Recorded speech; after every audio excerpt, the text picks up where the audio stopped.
Hello, dear students, grade 12, ICSC, CBSE both. Welcome to Guru Gauri classes, the next session, जहाँ पे आज हम बात करने जा रहे हैं menstrual cycle, right?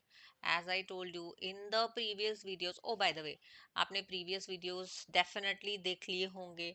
अगर नहीं देखे हैं तो उन्हें देख कर आइए, क्योंकि उनको देखने से आपको पहले के कॉन्सेप्ट्स क्लियर हो जाएंगे and then this concept will be very very clear to you, right? Menstrual cycle happens in females, right? And we are talking of menstrual cycle in human females here, right? आज शायद इस video में आपको कहीं और से कुछ extra ढम ढम टाइप्स आवाजें भी आ रही होंगी, बिकॉज यू नो शादी का सीजन है, बहुत सारे लोग, आप लोग भी फंक्शंस अटेंड कर रहे होंगे, पर don't forget this is also a very crucial time for studies. तो अपने वीडियोस को देखते रहिएगा, लाइक सब्सक्राइब शेयर करते रहिएगा, और प्लीज इन आवाजों के लिए आज थोड़ा सा इग्नोर कर दीजिएगा, राइट? चलो जी, so we talk about menstrual cycle in human females, right? बहुत ध्यान से स्टेप बाय स्टेप समझना है इसको, ठीक है? और इसकी सारी डिटेल्स आपको पता होनी चाहिए. क्यों? क्योंकि ये अच्छा खासा बिग क्वेश्चन आपके बोर्ड एग्जाम्स में आता है, ठीक है? Now, we'll be talking about this, right?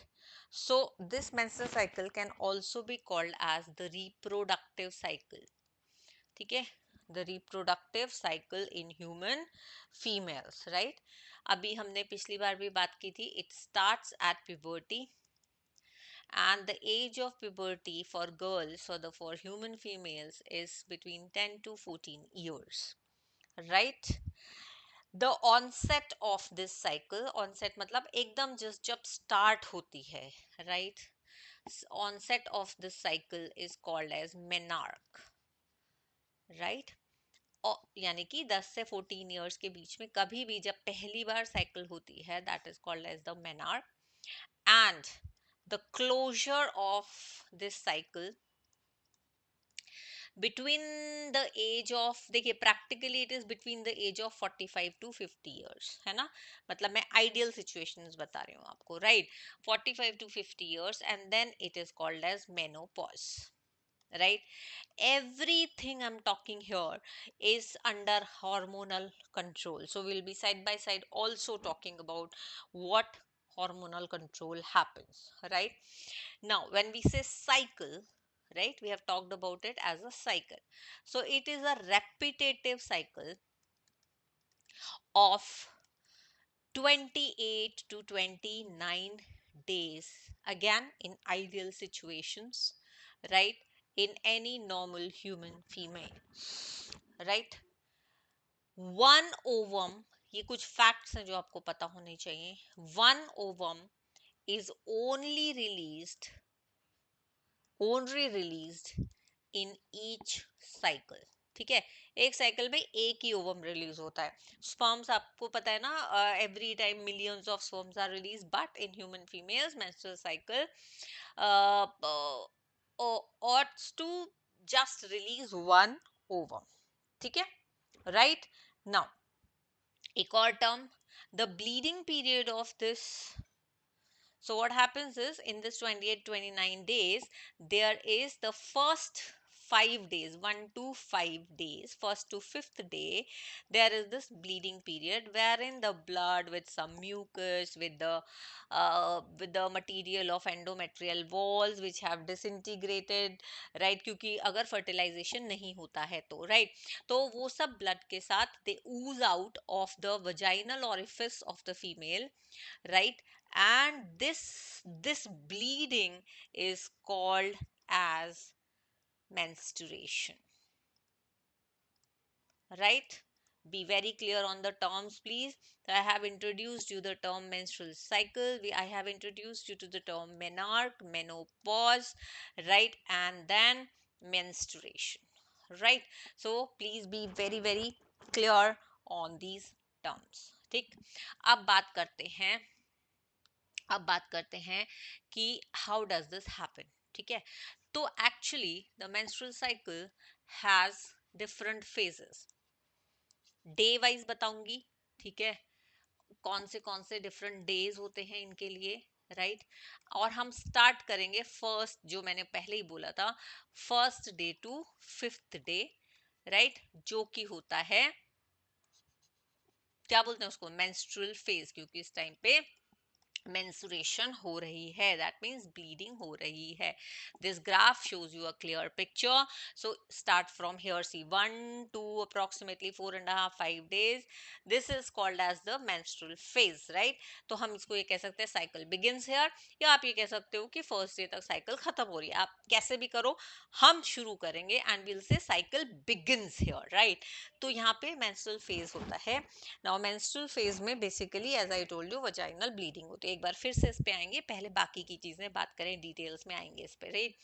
फिर fifth day to 14th day, can you see this, fifth day to 14th day is called as proliferative phase. Proliferation मतलब grow होना, तो कुछ चीजें इसमें ग्रो होती हैं. It is also called as follicular phase.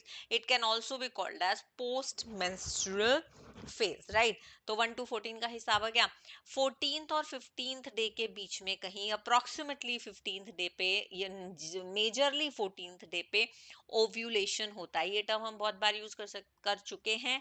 So you might be knowing ovulation means release of ovum from the Graafian follicle, यानी कि ओवम आ गया फिम्बरी में, राइट और फिम्बरी से वो हो सकता है कहां तक आ गया हो, फलोपियन ट्यूब तक, करेक्ट.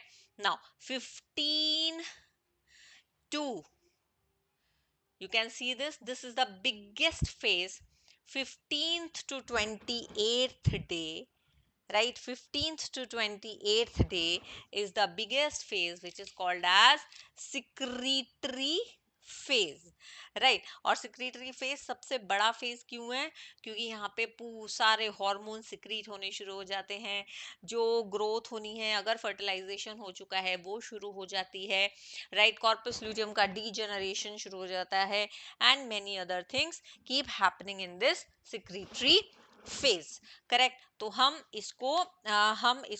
इसको फिर से बात करेंगे इन डिटेल्स. तो लेकिन अभी आपको ग्राफिकल पाई चार्ट आपको समझा रहा है कि सबसे छोटा फेज ओव्यूलेटरी फेज है, उसके बाद 5 दिन का मेंस्ट्रुअल फेज है, 5वें दिन से 14th डे तक का प्रोलिफरेटिव फेज है, 1 दिन का ओव्यूलेटरी फेज है, और फिर 15th से लेके 28th डे तक का सिक्रीटरी फेज है, करेक्ट. ये फेजेस समझ में आ गए.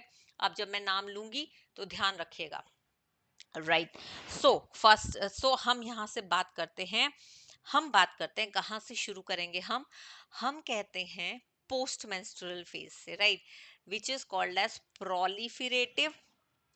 You can call it as follicular, you can call it as post menstrual, जो मन करे सारे टर्म्स याद कर लो, post menstrual, or you can also call it as pre-ovulatory phase, right, whatever you feel like you can name it. So it has so many names and all the terms suggest कि इसमें हो क्या क्या रहा है, right.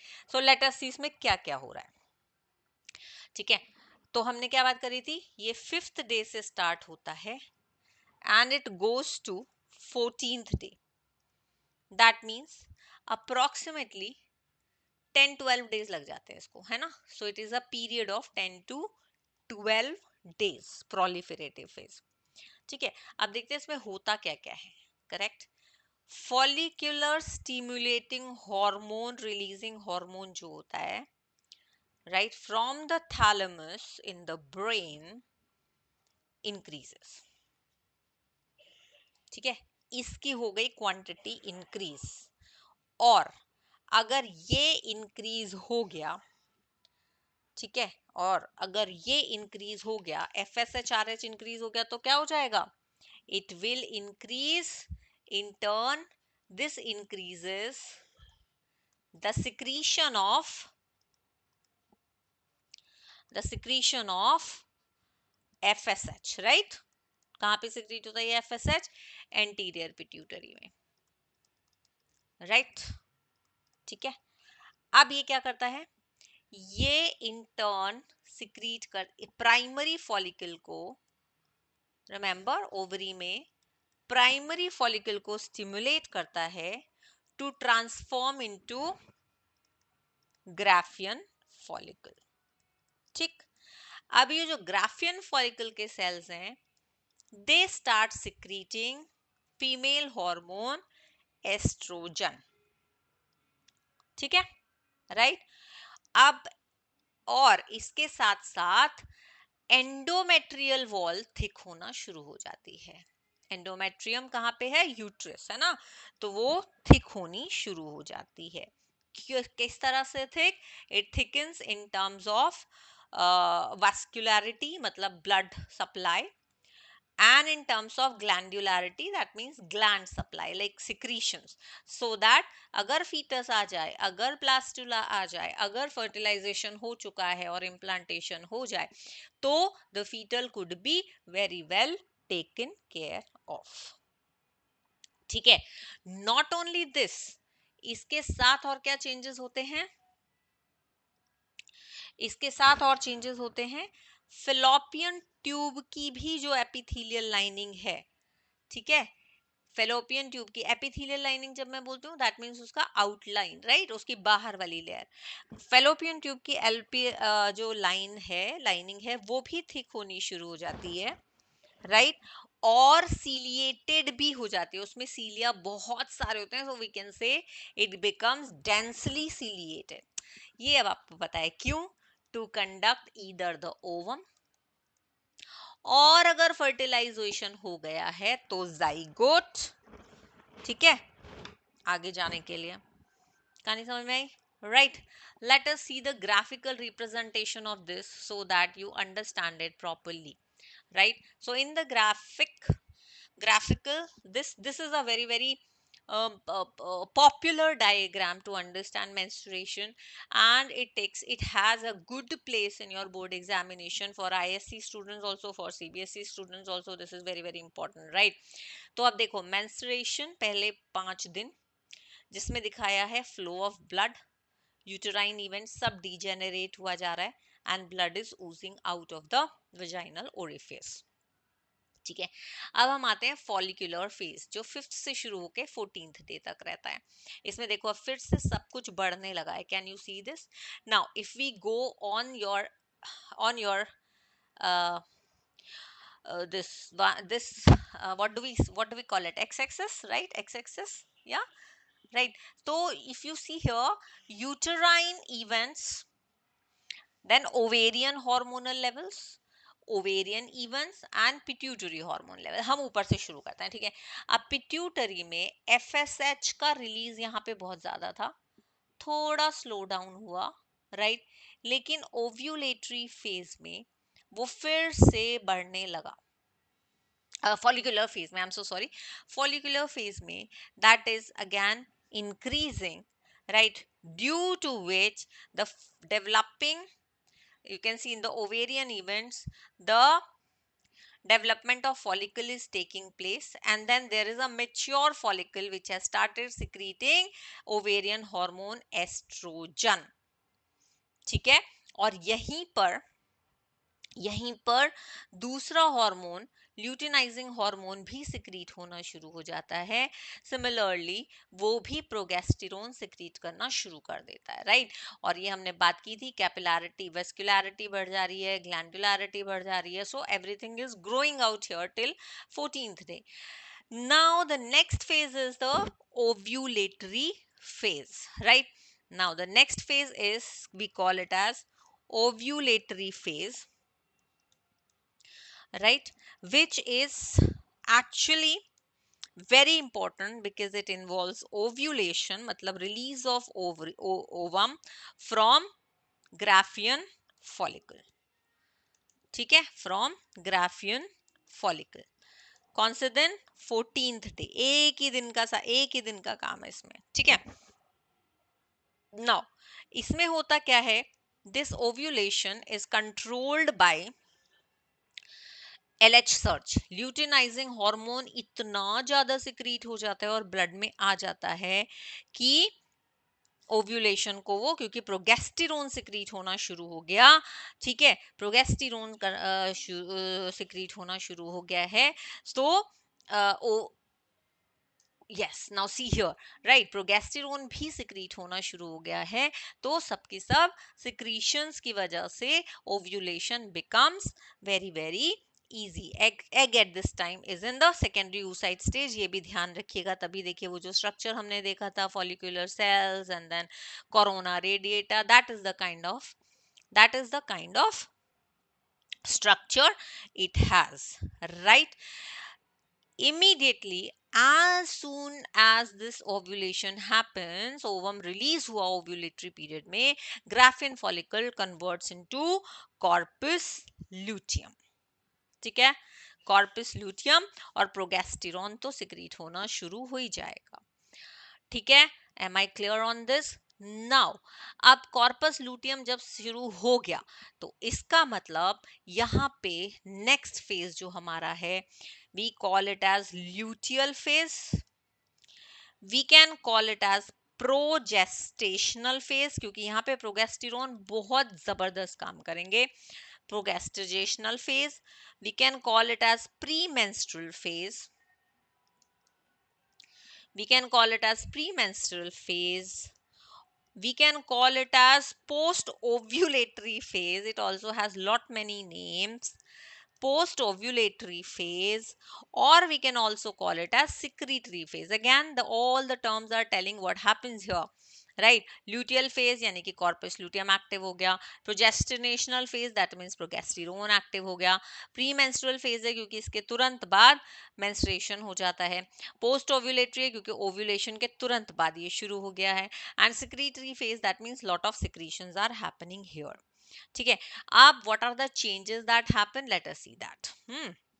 first of all corpus luteum increases in size. Oh by the way, I hope you remember कि हमने बात की थी कि सिक्रीटरी फेज या ये वाला फेज 15 टू 28th डे में होता है. That means it is almost the longest phase of the cycle, right? Corpus luteum increases in size and secretes, मैं कैपिटल लेटर्स में लिख रही हूँ क्योंकि इस टाइम पे ये हार्मोन बहुत इंपॉर्टेंट है, प्रोगेस्टेरोन. ठीक है, और इसकी वजह से क्या होता है, इसकी वजह से FSH और LH का सिक्रीशन डिक्रीज हो जाता है. ठीक है, अगर इनका सिक्रीशन डिक्रीज हुआ तो वो क्या करेगा, वो इनहिबिट करेगा फॉलिकल मैच्योरेशन को, मतलब अभी फॉलिकल मैच्योर होने के रुक गया है. ठीक है, and even it will inhibit ovulation भी इस समय पे नहीं होगा. क्यों नहीं होगा एक्चुअली, क्योंकि प्रोगेस्टेरोन सिक्रीट हुआ है ना, और प्रोगेस्टेरोन हमने क्या बात की थी, we told that this is a pregnancy hormone. That means now because progesterone is present, that means it is preparing the female body for maybe fertilization, maybe for implantation, right? तो बाकी सारे functions रुक गए हैं, all the concentration is towards that preparation. ठीक है, ये आपको आगे भी प्रूव होगा, क्योंकि it is not only inhibiting this, it is actually proliferating endometrium. Proliferation in endometrium happens, endometrium और थिक हो गई, और उसमें vascularity बढ़ गई, और उसमें glandularity बढ़ गई, right? And it becomes ready for implantation. ये बिल्कुल तैयार है कि अगर फर्टिलाइजेशन हो गया तो जाइगोट अपने ब्लास्टुला फॉर्म में यहाँ पर इम्प्लांट हो जाएगा फॉर इम्प्लांटेशन. ठीक है, राइट और ये क्या करता है, रिडक्शन इन यूट्राइन मूवमेंट्स. अब यूट्रस को स्टेबल होने की जरूरत है ना, तो reduction in any kind of uterine movements. तो पूरी तैयारी हो गई कि फर्टिलाइजेशन अगर हो गया तो इम्प्लांटेशन के लिए endometrium is ready, right? Let us see in the diagram. देखो अब कॉर्पस लूटियम डेवलप हो रहा है, प्रोगेस्टेरोन का लेवल बहुत हाई हो गया है, राइट? LH और FSH यहाँ नीचे आने शुरू हो गए हैं, correct? So that is how it happens. और ये देखिए, ये और थिक और बड़ा एंडोमेट्रियल यूटेराइन का एंडोमेट्रियल लेयर बड़ा होता चला जा रहा है, right? Till 28th day this happens. and what happens then, अगर फर्टिलाइजेशन नहीं हुआ, ठीक है, फर्टिलाइजेशन नहीं हुआ तो तो नई साइकिल का काम शुरू हो जाता है. Next cycle begins on 29th और the first day, right. We say 3 to 5 days जो शुरू में है, menses starts and it is the menstrual phase. So the next phase is the menstrual phase, right. In case fertilisation has not happened, ध्यान रखिएगा, ठीक है. So for first 5 days we have पीछे भी टॉक्ड अबाउट इट, राइट. तो ovum is unfertilised, I am telling you. इसमें conditions क्या रहेंगी फिर अगर ओवम अनफर्टिलाइज्ड है? सबसे पहली बात यही लिख लेते हैं ताकि हमें समझ में आ जाए कि फर्टिलाइजेशन नहीं हुआ इसलिए हम मेंस्ट्रुअल फेज तक पहुंचे हैं. अदरवाइज कॉर्पस ल्यूटियम दूसरी तरह से काम करता, ठीक है, वो हम बाद में बात करेंगे, अभी हम ये बात कर लेते हैं. So ovum is unfertilized, right. That is, now what happens is further corpus luteum degenerates, ठीक. कॉर्पस लूटियम जी डिजेनरेट हो गए तो प्रोगेस्टेरॉन लेवल डिक्रीज हो जाएगा, ठीक. तो प्रोगेस्टेरॉन ही नहीं रहेगा तो tissues in uterine will not be able to maintain themselves. Tissues in uterus will not be able to maintain themselves, है ना, क्योंकि वो तो प्रोगेस्टेरॉन ही करा रहा था. Able to maintain, correct. So they will shed, they will get ruptured, they will rupture and come out with ovum, epithelium of the uterine, mucus, and you know what, 50 milliliter approximately, इससे ज़्यादा भी हो सकता है, but again ideal situation, 50 milliliter of blood, as we said, through vaginal orifice, and this is called as menstruation, ठीक है. Right, ठीक है. इसके अलावा यहां पर एक और फीडबैक मैकेनिज्म चलता है which is called as a positive feedback mechanism. क्या है वो भी बता देती हूँ. Positive feedback mechanism of hormone starts. Now what happen, जब जहां हमने बात की थी ना डिक्रीज इन प्रोगेस्टेरॉन, जैसे ये हुआ, ठीक है, और साथ साथ उस टाइम पे एस्ट्रोजन लेवल्स भी डिक्रीज हो जाते हैं. So what the message is gone to hypothalamus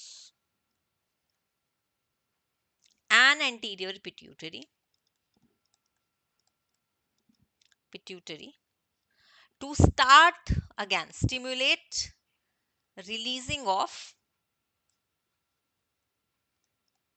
follicle stimulating hormone, relax, release hormone and follicle stimulating hormone simultaneously, और वी कैन से रिस्पेक्टिवली, मतलब हाइपोथैलेमस ये सिक्रीट करना शुरू कर देगा और इसलिए एंटीरियर पिट्यूटरी ये सिक्रीट करना शुरू कर देगा, ठीक है.